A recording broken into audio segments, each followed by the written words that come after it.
lucky to have two fabulous guests with us today. First, let me introduce Mr. Cash Hayden. He might be very familiar to many of you. Not only is he the assistant principal at the elementary school, but he is an alumni, a proud member of the 13-year club, and a parent to 3 incredible students at Indian Hill Schools. He actually joined our team 6 years ago, and prior to that, he was an administrator for 6 years and a special education teacher for 9 years prior to that even. And then we have the fabulous Miss Alice Bohn, who is the music teacher at the elementary school, and she has been in that role for 23 years. Prior to that time, she was a music teacher in another school district for 5 years. And again, she's not only seen in the classroom, but on the stage as she also directs our choirs. Welcome. So glad to have you. So why don't we start with music? I think that makes sense to start with music. Alice, why don't you just start with like an overview of everything we might need to know about music at the elementary level? Sure. So there are 2 main pillars of the music education program we have, honestly, from kindergarten through 5th grade. And it is music literacy, and it is making music. Mm-hmm. So when the students come to me in the 3rd grade, they've already learned how to read rhythms in music, so how music happens in time, music from side to side. And when they come to me, I start to teach them how to read notes and pitches, the vertical version of reading. So in the 3rd grade, and a lot of families probably remember Every Good Boy Does Fine, FACE. Yes. Mm-hmm. We start all that in the 3rd grade, and the children apply that knowledge to playing xylophones and barred instruments. And then in the 4th grade, we take all that literacy to the next level and learn about chords, which is 3 notes at the same time, sometimes even 4 or 5. And the students apply that knowledge to ukuleles. And then for the next level in 5th grade, they take all of that music theory that they've learned and all that literacy and apply it to a traditional band or orchestra instrument. I think it's so fabulous to see the progression of music skills. It's not just that it's a fun, nice class to go to where you can kind of have a brain break from the other courses. It really is its own curriculum that's helping students to develop skills that will really last a lifetime. I have never been to another school or heard of another school that incorporates a musical instrument in 4th grade, and that is the ukulele. And I know that was all you. That was your brainchild. Lots of good things come from the time of COVID. Lots of things that are hard as well. But one of the things that came, that was kind of your idea of how do we get students to play an instrument knowing that we were worried about instruments that we would be blowing into. And here it is carrying over for all of these years. I actually need to come take a lesson or 2 myself. It is incredibly fun and accessible. Yes, I agree. You could take it on the road really easily, right? So when we think about music, one of the things that we have stayed very committed to is raising the whole child, knowing that we want to excel in academics, in athletics, and in the arts. And to be a well-rounded student, it really is to have these experiences. When we think about that, for you, why is music education important for students? Well, there's gobs and gobs of research that has been conducted over decades that supports that music education improves so many cognitive functions. Mm-hmm. It requires self-discipline. It teaches very needed social skills, the teamwork and being an ensemble.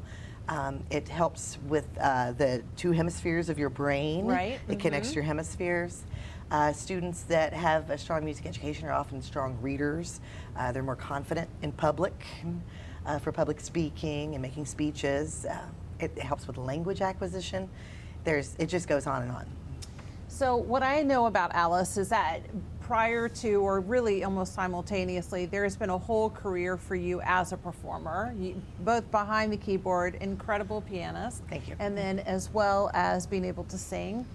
I'm going to say she's got some pipes for sure.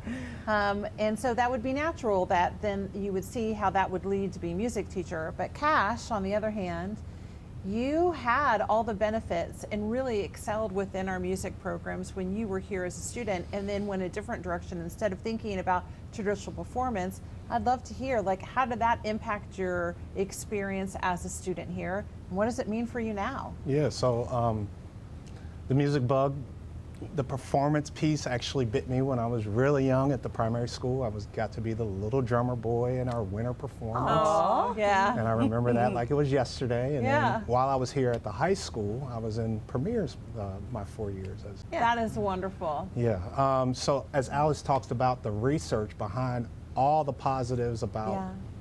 what individuals get out of music, for me it was definitely the confidence piece. Being able to be on stage and actually be able to speak or sing or perform in front of others. You know, this morning we was able to at the last minute pull together a fantastic presentation for our staff members, and I don't think I would have had that confidence without that music education. So Right. yeah. Right. I agree. And I see that that's transferred down to some of your own children even. I've seen that. Yeah. Yeah, wonderful. And I think about like all the things. I was recently having a conversation with a parent, and their child had a wonderful opportunity to sing a solo.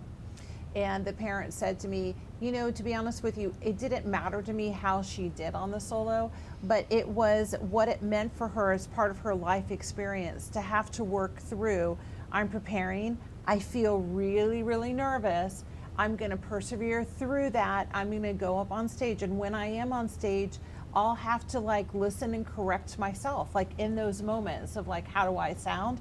And then come off stage and be able to reflect upon it and like learn from that experience. Whether it is I did the best job ever on stage or I didn't do the job that I wanted to do. She was like, it was the whole experience and how much that will transfer to the other parts of her life when you think about persevering through other things that are hard. So I thought it was just a really nice conversation to have, and how that really happens on a safe, no risk, daily basis within our music classrooms. Yeah, it has to be safe. It has to be Yes. absolutely a safe place to sing Yes. a solo. You need to know that you're not going to be criticized, that you're going to be supported, because a lot of us know an adult that is afraid to sing because someone criticized them when they were younger. Yeah. Yeah, so it's got to be safe. Here's what you don't know, Alice. So we recently had this incredible event called the State of the Schools.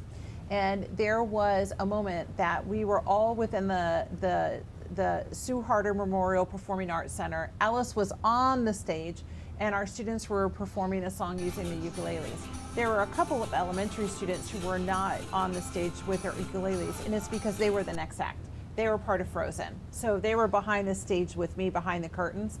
During the time that your students were playing the ukulele, they were dancing behind stage with complete abandon. It was like one of my favorite moments. great. And I really wanted to say like thank you to you.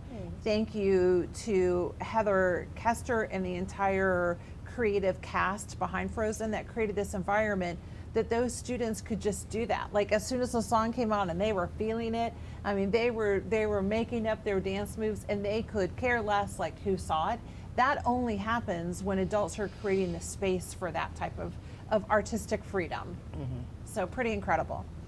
When we talk about music at the elementary, we have to talk about your new space.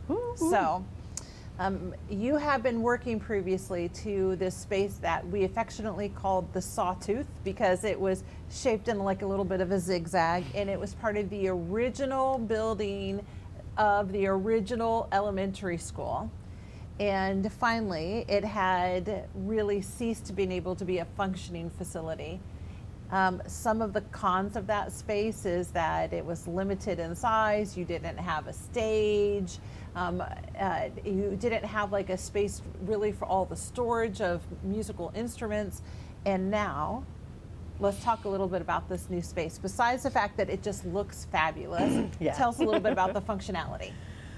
Well, it helps to know where we were, where we've come from, and where we are now. So it used to be when we wanted to have a performance, we had to build our own stage. And we had these 4x8 platforms that were 6 inches off the floor.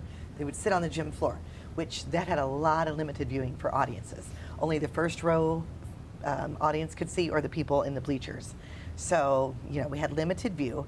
To set up the stage, we had to set up curtains behind the stage, and we had to completely disrupt the PE program to make this happen, because it took over, 2/3 of the gym. So they would have to do little teeny tiny activities in their space that were not very effective. So we also had a portable PA system, which, doesn't put out like a really built-in PA. You remember many years of using that PA system. Yeah. So now we have lights. Oh, and we used to have these giant lights on poles that we'd have to wheel in and then hook up. So now everything is there. So we don't have to disrupt other classes. I don't have to put in a ton of work orders and wear out the maintenance crew doing all this. It's there, it's ready to go. And the best part is I can get students to rehearse in that space several times before they actually perform. It used to be we'd build the stage, we got 2 chances on it, and then boom, there's our show. So it's such an upgrade. It's a game changer, right? It's a huge game changer. Completely. Cash, you and Whitney Buell, the principal, must be so pleased with how this new wing looks at the elementary school. And I know it was hours and hours and hours of talking and planning and thinking very purposely about what does an instructional space look like in order to maximize the potential for our students. What else is in this new wing besides this fabulous new stage and music, and how has it made a difference for the building? So we have the new Dorothy Cook iLab, which I would just say it is world renowned. It really it's is. phenomenal. Students are actually able to utilize hands-on learning with everything related to STEM and really high-end technology. They can do digital printing, and they're learning off of from the best teachers and the best, using that best technology. And who are the students who get to go into the iLab space? All students. All Every students, student okay. in our building. So it's fantastic. Outside of the iLab, we have our park, which is actually a collaborative learning space, which actually you can open the doors of the iLab, and we've already started using that space now for collaborative learning spaces for our students to work together and present to each other. Another collaborative learning space which orchestra's been using is the outside courtyard, where, if ever you need a change of scenery, you just, hey, I want to do outside learning today or want to perform outside, we can use that space. And that's been a game changer. Additionally, and these are 2 small things that most people wouldn't think about, the sound system in all of our rooms now, the choir room, the orchestra room, the band room.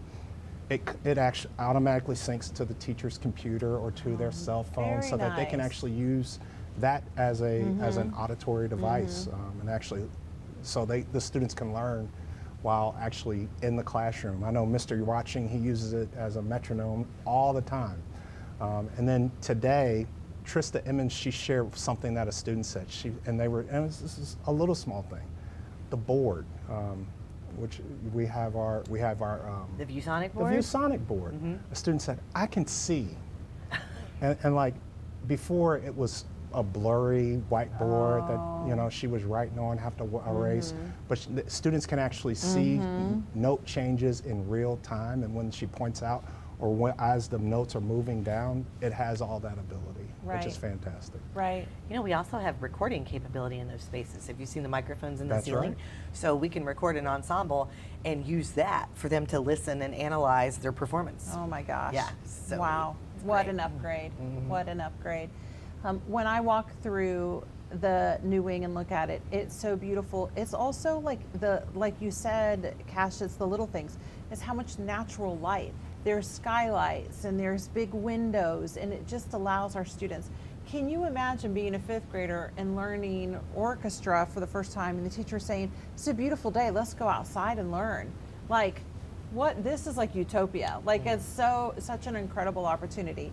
If people really wanted to see the new wing, Cash, I'm assuming people could call you and you would be the tour guide. Absolutely. Yes, I'm sure. I've seen that many times where you are hosting and walking people through this new space.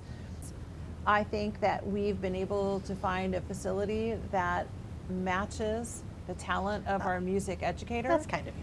And I think that it's also a model for other people who are interested in thinking about what could school look like? So, Can I share one more thing? Yes, please. My daughter, Sydney, she when the first time she saw the new arts space, she said it reminded her of COSI. oh, what a Wow. compliment. And I was, right away, I was like, that's it. That's the space what that a we have. compliment. Yes. And our kids are exactly. so blessed to have that space. Yes, I agree.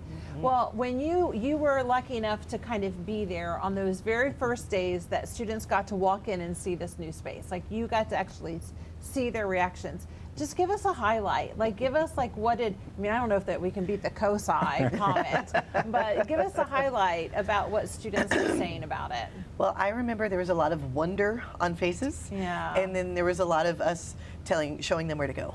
Yeah. There's a lot of like, where's the room? Where's the where? You know, but the whoa, Yeah. especially the skylight in the park. Yes. And it's really cool when it rains. You can actually you can like hear and see the rain. Oh, It's so really nice. neat. Yeah. So nice. Yeah. And I will say the thing that students are saying now, it encourages creativity. Oh. So I'm Mr. Grice, he shares it all the time. Like the kids walk into the spaces and all they can think about is ways they can be creative in a new way. That's a pretty incredible thing. There was a time period called the Magical Reveal where we really invited the community to come in and see the space, and I happened to be there that night, and I was walking behind a student who's at the elementary, and he was holding his mom's hand, and he was making his mom close her eyes and cover her eyes and walk in, and he was like, wait mom, just wait, it's going to be the biggest surprise of your life, I can't wait to see your reaction. And then like he like said, now look, and like he was so proud like to show her this space and to have her feel the wonder that he got to feel when he entered it for the first time. I'm just so glad I happened to be there to witness that. I remember a lot of students walking into my room and going, "This is huge." Because it is. Versus what you had before, which was going into teachers' classroom. Which was a cart. A cart. Yeah, and pretty incredible. Well, I can admit that I have a little bit of a bias, so I know these two know this, but other people might not know. I was really fortunate that I was able to be the principal at the elementary school for 10 years prior to Whitney Buell. And it's really some of the highlights of my entire long career. What an incredible place to be. I just feel like the elementary is such a special place, doing such special thing for teachers. So back me up. Like, why do you think the elementary is so special? Do you want me to go first? Sure. As an arts teacher, I feel like my program is extremely supported by the staff, and I feel like our staff is all of the decision making is what is best for students. It is completely child focused. So when I need to change around a schedule to rehearse some children or pull them out of one class to rehearse this and do this and this, I'm fully supportive of that. Oh. No one ever says, sorry, we can't make changes for your program. You know, it's a supportive, child-centered, and positive. I sometimes, talk with friends and family outside of school. I just work at a nice place with nice people and nice students. Yeah. It's quite nice. Yeah. And for Cash? me, I'll say our teachers really support one another, and they want to work together in interdisciplinary ways, and all for what's best for the kids. Specifically, Mr. Grice, this year he did something related to geometrical shapes that was in so the cool. classroom, and it supported our math teacher this year. And the students were able to be further ahead than where they normally would be, all because he made a small adjustment in his curriculum. So it's fantastic. Right. Yeah. Mr. Grice being the art teacher, Todd Grice, and I am also so happy for him. New space with lots of light and access to the outdoor, like immediately. So happy for Todd as well for that. I agree with everything that you're saying. There is such a commitment from the collective staff of their purpose for coming to work every day, and it's to make a difference in every single child's lives. And one of the things that is one of the favorite parts of my job is now I get to be one of the facilitators for what we call senior exit interviews. So we invite any child who's a senior to have lunch together with us in some smaller groups and just to hear about their experiences. And one of the questions that we ask is, who's a teacher that's made a big difference in your life? And when they start naming elementary teachers, to me it is an example of what a difference they've made. Sometimes these students haven't seen those teachers for 7 years. And yet that's who they're naming and saying, I'll never forget when Alice Bohn, or I'll never forget when, and name a teacher and then tell me a story. And just like you said, Cash, like you'll never forget being the little drummer boy in 2nd grade. And I think the elementary is creating those types of moments for students on a regular basis. So it's just an incredible place to be. And the elementary would not be the place that it is without the two of you being there and your absolute commitment to your students and the way that you see that in a positive and potential light for every child. Thank you. So I just feel lucky to work with both of you. Right back at you. And thank you for being part of Masterclass.